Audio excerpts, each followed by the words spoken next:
வணக்கங்க. இன்னைக்கு காணொளிலிங்க இந்த விவசாயம் வந்து ஒரு இடம் சார்ந்த விஷயம்னு சொல்கிறோம். என்ன இடம் சார்ந்த விஷயம் அப்படின்னா, ஒரே ஒரு அளவுகோல் எல்லா இடத்துக்கும் ஒட்டுக்கா வராதுங்க. மண்ணை பொறுத்து, அங்கே இருக்கக்கூடிய வெப்பநிலையை பொறுத்து, சுற்றுச்சூழலை பொறுத்து எல்லாம் நடக்கும். அதுக்கு ஒரு உதாரணம் தான் காமிக்கணும்னு நினைக்கிறேன். பாருங்கள், நம்ம பொண்ணு நிற்கிறா. நம்ம பொண்ணுக்கு பின்னாடி ஒரு வாழை ஈனி இருக்குது பார்த்தீங்களா? எவ்வளோ பெரிய வாழையாக இருக்குமுங்க பாருங்கள். எவ்வளோ பெரிய வாழையாக இருக்கும் பாருங்கள். அதே மாதிரி பாருங்கள், அது அந்த வாழை கன்று தான் அப்படியெல்லாம் இல்லைங்க, இது இடம். ஏன் அந்த இடத்துக்கான விஷயம்னு பார்த்திங்கன்னா, அதை இங்கே ஒரு வாழை இனி இருக்கு பாருங்கள், இங்கே ஒரு வாழை இனி இருக்கு பாருங்கள். இந்த வாழை, இந்த நேந்திரன் இருக்கு இல்லைங்களா, இந்த நேந்திரனுடைய தாய் வாழையை இங்கே எடுத்த இடத்துல இது கூட சேர்ந்து வச்ச கண்ணெல்லாம் வெட்டாயிருச்சு. ஆனால் இதுக்கும் வந்து பார்த்தோம் அப்படின்னா 10 மாதத்தில் வெட்டாயிரும் அப்படின்னு சொல்ல முடியல.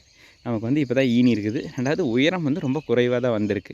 அதுக்கான காரணம் வந்து பார்த்திங்கன்னா, நம்மளுடைய இந்த பூமியில் வந்து நுண்ணுயிர் பெருக்கம் ரொம்ப குறைவாக இருந்தது. ரொம்ப காலமாக வந்து இங்கே விவசாயம் எதுவும் இல்லாமல் அந்த மண்ணுக்குள்ளே இருக்கக்கூடிய நுண்ணுயிர் பெருக்கம் இருக்குது இல்லைங்களா, அந்த நுண்ணுயிர் பெருக்கம் வந்து ரொம்ப குறைவாக இருந்தது.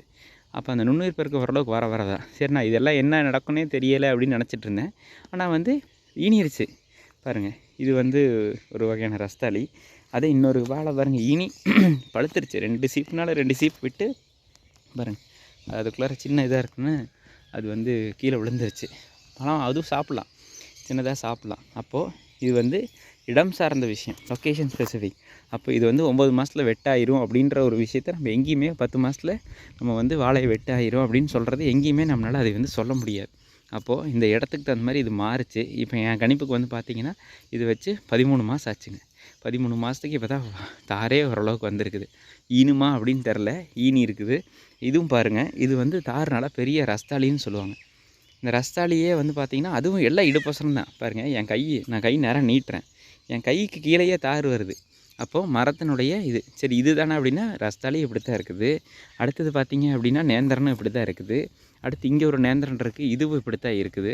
அப்போ இந்த இடம் சார்ந்த விஷயம் அப்படிங்கிறதுக்கு இது ஒரு பெரிய உதாரணமாக இருக்கும். அப்போது ஒரு அளவுகோல் எடுத்துகிட்டு, அப்போ ஏன் இதை நம்ம சொல்கிறோன்னா, இந்த 9 மாதம் 10 மாதம் இல்லை இவ்வளோ உயரம் வரும், இப்படி வரும் அப்படின்றத நம்ம எதுவும் சொல்லவே முடியாது. பாருங்கள், அதே ஒரு இதில் வந்து பார்த்திங்கன்னா, இங்கே ஒரு நேந்திரன் இருக்குது. இங்கே வந்து பார்த்திங்க அப்படின்னா, இது ஓரளவுக்கு உயரம், ஏன் உயரத்துக்கு வந்திருக்கு. ஆனால் அடுத்தது இங்கே இருக்கக்கூடிய நுண்ணுயிர் ஓரளவுக்கு பெருக பெருக பக்கத்தில் பாருங்கள், அதனுடைய பக்கக்கன்று வந்து அதனுடைய உயரத்துக்கு இப்போவே வந்துருச்சு. அப்போது இங்கே வந்து நம்ம வந்து மண்ணை வந்து கொஞ்சம் கொஞ்சமாக பண்படுத்திகிட்டு இருக்கோம் அப்படின்னு அர்த்தம். அப்போது இதே உதாரணத்தை நான் அடுத்த வருஷம் என்னால் எடுத்துக்க முடியாது. இது 13 மாதம் ஆகும் இந்த வாழை வெட்டாகிறதுக்கு அப்படின்னு என்னால் வந்து அடுத்த இதுக்குள்ள எடுத்துக்க முடியாது. அப்போ இது மாறுது, என்னுடைய மண் முன்னேறுது. அப்போ இதுக்கு இந்த சுற்றுச்சூழல், மழை, இது எல்லாமே இதுக்கான ஒரு காரணமாக இருக்கும். அப்போது நீங்கள் நம்ம மனசில் வச்சுக்க வேண்டியது என்ன அப்படின்னா, அதனுடைய மையம் என்ன, அதனுடைய மூலக்கூறு என்ன. அப்போது நல்ல மண், ஓரளவுக்கு நல்ல இதுவாக இருந்தது அப்படின்னா, மொந்தையோ இல்லை வந்து நேந்திரனோ, நாட்டு நேந்திரன் போடுறோம் அப்படிங்கும் பொழுது நமக்கு வந்து ஒரு 9லேருந்து 10 மாதம் இதுக்குள்ளார வந்து வெட்டாகலாம். அப்போது மழை பெய்யறதுக்கு தாமதிச்சாவோ, இல்லை மண்ணில் வந்து உயிர்கண்டம் கம்மியாக இருந்தாவோ, இதெல்லாம் இருக்கும் பொழுது அதுக்கு தகுந்த மாதிரி நாட்கள் மாறும். இது மாதிரி தான் ஒவ்வொரு பயிருக்குங்க. ஆடு வளர்ப்போ, மாடு வளர்ப்போ, கோழி வளர்ப்போ, எல்லாமே இது மாதிரி தான், இதுக்கு தகுந்த மாதிரி தான் ஒவ்வொரு விஷயமும் நமக்கு நிற்கும். பாருங்கள், இன்னொரு உதாரணம் நம்ம சொல்லணும் அப்படின்னா, இங்கே லொக்கேஷன் ஸ்பெசிஃபிக்கு வரந்தாமே, இங்கே இந்த மரவள்ளி குச்சியெல்லாம் நீங்கள் இப்போ பார்த்துருக்குறீங்க பாருங்கள், எவ்வளோ பெரிய மரவள்ளி குச்சி. மரவள்ளி தெரியுதுங்க, எவ்வளோ பெருசுங்க பாருங்கள். அதெல்லாம் கீழே இருக்குது பாருங்கள், மரவள்ளி குச்சி இருக்கு இல்லைங்களா, இதையும் அதே மாதிரி தான் இந்த வாழை மரம் கொண்டு வந்து வைக்கும் போதே வச்சேன். அப்போ இங்கே வச்சுருக்கேன் பாருங்கள். இது ஒன்று பிடுங்கி பார்க்கும்போது அந்த சமயத்தில், அதாவது மேலே 2 கிளையாக கிளச்சிரும். இப்போ வந்து பார்த்திங்கன்னா, மரவள்ளிக்கு இது மாதிரி கிளை கிளச்சி பூ பூக்குன்னு சொல்லுவாங்க. இப்போ பாப்பா விளையாடுற இடத்துல காய் எடுத்து போட்டேன். இந்த பாருங்க, காய் பாருங்கள், இது மாதிரி பூ பூத்துரும். இந்த கிளையாக வந்து பாருங்கள், பூ இருக்கு பாருங்கள், இது மாதிரி பூ பூத்துச்சுன்னா கிழங்கு விழுந்துரும் அப்படின்னு சொல்லுவாங்க. அப்போ பூ பூத்து ஒரு கிழங்கு இந்த லைனில் இருக்கும்போது நமக்கு வந்து பிடுங்கி பார்த்தோம், ஒரு கிழங்கும் இல்லை. ஆனால் கிட்டத்தட்ட 13 மாதம் கழித்து நேற்று இதுக்கு இந்த இதில் பிடுங்கும்போது கிழங்கு வந்து பார்த்திங்கன்னா, ஒவ்வொன்றும் என் தொட சைஸுக்கான கிழங்குங்க. அப்படியே இன்னும் பார்த்திங்க அப்படின்னா அத்தனை கிழங்கு இருக்குது.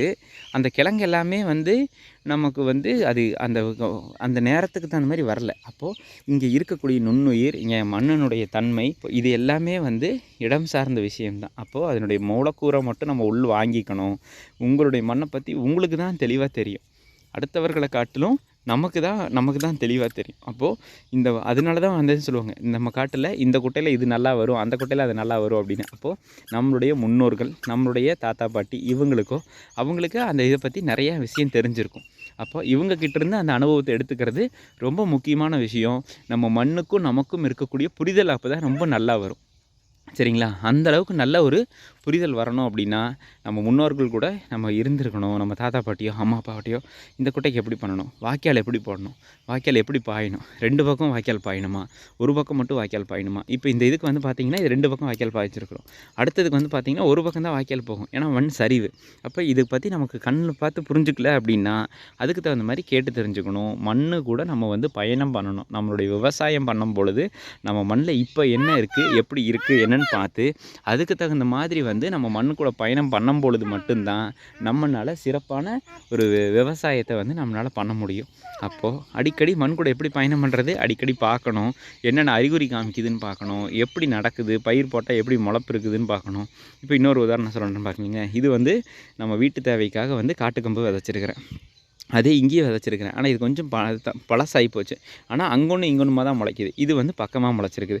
இது மண் மேலே பிரச்சனை இல்லை. இப்போ இது வந்து விதை மேலே பிரச்சனை. ஏன் அப்படின்னா, விதை வந்து நம்ம பார்த்து வாங்கியிருந்தது கொஞ்சம் காலம் கழித்து போடுறோம். அப்போ இது எப்படி மண் மேலே இது பண்ணும்? அப்போ இந்த புரிதல் வந்து மண் கூட பயணம் பண்ணும் பொழுது எதை பண்ணுறோம், என்ன ஏது அப்படிங்கக்கூடிய ஒரு விஷயத்தை நம்ம மனசில் எப்பவுமே வச்சுருக்கும் பொழுது, இருக்கக்கூடிய சூழ்நிலையில் அதை வந்து கையேடு அப்படின்னு ஒன்று வச்சிடுறாங்க. கையேடு போட்டு நம்ம வச்சுருக்கும் பொழுது நமக்கு வந்து ஞாபகம் மறதியோ இல்லை வந்து நிறைய செய்யும் பொழுதோ அதை வந்து நம்ம இது பண்ணுறதுக்கான சூழ்நிலை நிறைய இருக்குது. அப்போது இதையெல்லாம் தவிர்க்கணும் அப்படின்னா நம்மளுடைய பூமி கூட நம்ம பயணம் பண்ணணும். அந்த ஒரு நுண்ணுயிரை வந்து கேட்கணும். இன்னும் கூட எல்லாத்துக்கும் புரிகிற மாதிரி சொல்லணும் அப்படின்னா, நம்ம இந்த அவதார் படத்தில் வந்து ஈவா கிட்ட கேளுங்க, நீங்கள் காது கொடுத்து கேளுங்க அப்படின்னு அந்த இதை வச்சு கேட்பாங்கள்ல, ஆமாம் முன்னோர்கள் பேசுகிறதுல எனக்கு கேட்டுச்சு அப்படின்னு சொல்கிறாங்க இல்லைங்களா? அது மாதிரி நீங்கள் மண் கூட பயணம் பண்ணி அதை அமைதியாக கேட்கும் பொழுது உங்களுக்கு நிறைய புரிதல் உங்களுக்கு கிடைக்கும். சரிங்களா? பாருங்கள், இப்போ இந்த குச்சி கிழங்குலேருந்து எடுத்தோன்னு சொன்னோம் இல்லைங்களா? முதல் கிழங்குல நமக்கு வந்து அந்த சின்னதாக வரும்பொழுது நமக்கு மகசூலே இல்லை. 2வது இப்போ வந்து நம்ம இயற்கை கூட பயணிக்கும்போது குச்சி கிழங்கு பொறிச்சிட்டு நமக்கு வந்து அதே பக்கத்தில் ஒரு மண்ணில் போட்டு மூடி வச்சுருந்தோன்னு வைங்களேன், வேணுங்கும்போது நம்ம பயன்படுத்திக்கலாம். அப்போ இதில் நமக்கு வந்து கிழங்கு நிறையா கிடச்சிது. இப்போ பாருங்கள் எவ்வளோ பெரிய கிழங்கு நமக்கு கிடச்சிருக்கு பாருங்க. இது வந்து மண்ணுக்குள்ளே போட்டு முடியும். இவர் தெரியுதுங்களா? பாருங்க எவ்வளோ பெரிய கிழங்கு பாருங்க. அப்போ இந்த கிழங்கு நமக்கு கிடைக்குது அப்படிங்கும்போது கொஞ்சம் வேறு ஏறி இருக்குது, நான் இல்லைன்னு சொல்லலை. இருந்தாலும் இந்த இத்தனை மாதத்தில் அறுவடைங்கிறது நமக்கு இங்கே சொல்ல முடியறது இல்லைங்களா? அப்போ இதுதான் வந்து விவசாயம் அப்படிங்கிறது லொக்கேஷன் ஸ்பெசிஃபிக் தான். இன்னொன்று வச்சுருக்கிறோம் பாருங்க. அப்போ இந்த லொக்கேஷன் ஸ்பெசிஃபிக் அப்படிங்கிறது வந்து இடம் சார்ந்த விஷயத்தை அது ஏன் நான் இந்த மண்ணை பற்றி புரிதல் நான் உங்கள்கிட்ட நிறையா சொல்கிறேன் அப்படின்னா, நம்ம மண்ணை பற்றி நம்மளை தான் நிறையா புரிஞ்சுக்கணும். அப்போ புரிஞ்சுக்கிட்டோம் அப்படின்னா அப்போ தான் வந்து நம்ம மண்ணுக்கு உரம் போடுறதோ இல்லை வந்து இதுக்கு தண்ணி போதும் அப்படின்னு நினைக்கிறதோ இல்லை எவ்வளவு மழை இருந்தால் நமக்கு நல்லா இருக்கும்னு நினைக்கிறதோ தண்ணி கட்டுறதோ ஒவ்வொரு செயல்பாடும் நம்மளால் சிறப்பாக செய்ய முடியும். அப்போது இப்போ வந்து பார்த்திங்க அப்படின்னா இந்த வயசுலேருந்தே நம்ம வந்து பழகிறோம். இப்போ பாப்பா கண்ணு முன்னாடி இந்த வயசுலேருந்தே பழகிறோம். என்னுடைய அனுபவம்லாம் பார்த்திங்கன்னா நகரத்துலேயே பிறந்து நகரத்துலேயே வளர்ந்த ஒரு சூழ்நிலை. பள்ளி விடுமுறைக்கு மட்டும் வந்து பார்த்திங்க அப்படின்னா இங்கே கிராமத்துக்கோ இந்த இடத்துக்கோ வந்த ஒரு ஞாபகம். அப்போது இவங்க வந்து பாப்பா வந்து மண் கூட இப்போ இருந்தே பழகிறாங்க. என்னை காட்டிலும் பாப்பா அவங்களுக்கோ தம்பி அவங்களுக்கோ அடுத்த தலைமுறைக்கோ இன்னும் நல்ல ஒரு புரிதல் வரும். அவங்களுக்கு ரொம்ப பிடிச்சிருக்கு. பாருங்கள், நம்ம செங்குத்தாக இருக்குது, மேலே ஏறணும்னு நினைக்கிறாங்க, ஏறி பார்க்கணுன்னு நினைக்கிறாங்க. அப்போது நம்மளுடைய வாழ்வியல் அப்படிங்கிறது நம்மளை சுற்றி இருக்கக்கூடிய சுற்றுச்சூழலும் நம்ம பண்ணிகிட்ருக்கிற இந்த வேளாண்மை இது எல்லாம் சேர்ந்து வர்றது தான். அப்போ அவங்களுக்கு அது தனியாக சொல்லிக் கொடுக்க தேவையில்லை. காலப்போக்கில் அவங்களே ஒவ்வொன்றா கற்றுக்குறாங்க. என்ன ஏது அப்படிங்கிறத ஒவ்வொன்றா கற்றுக்குறாங்க. சரிங்களா? இப்பவும் சொல்கிறேன், விவசாயம் அப்படிங்கிறது இடம் சார்ந்த ஒரு விஷயம். நிறையா வல்லுநர்கள் அதை தான் சொல்லிகிட்டு இருக்கிறாங்க.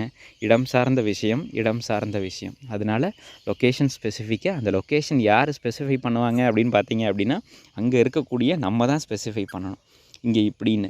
அப்போது என்ன ஒரு புதுசாக ஆலோசனைகள் எது வந்ததுனாலும் அதனுடைய மையம் என்னன்றதை புரிந்து அந்த மையத்துக்கு தகுந்தது மாதிரி நம்மளுடைய மண்ணில் என்னென்னலாம் மாற்றம் பண்ணால் கொஞ்சம் நல்லாயிருக்கும் அப்படின்ற மாதிரி பண்ணும் பொழுது நமக்கு இன்னும் வெற்றி வாய்ப்பு நிறையா கிடைக்கும். நல்ல உணவை சாப்பிட்டு நம்மளுடைய அடுத்த தலைமுறைக்கும் இந்த சுற்றுச்சூழலுக்கும் என்ன சொல்கிறதுங்க, பகுத்துண்டு பல்லுயிர் ஓம்புதல். பல்லுயிர் எல்லா உயிர்களும் நுண்ணுயிராக இருக்கட்டும் பெரியுயிராக இருந்தாலும் இது எல்லாத்துக்கும் சேர்த்து பண்ணால் நல்லாயிருக்கும். அடுத்த காணொலியில் பார்க்கலாங்களா? நன்றி.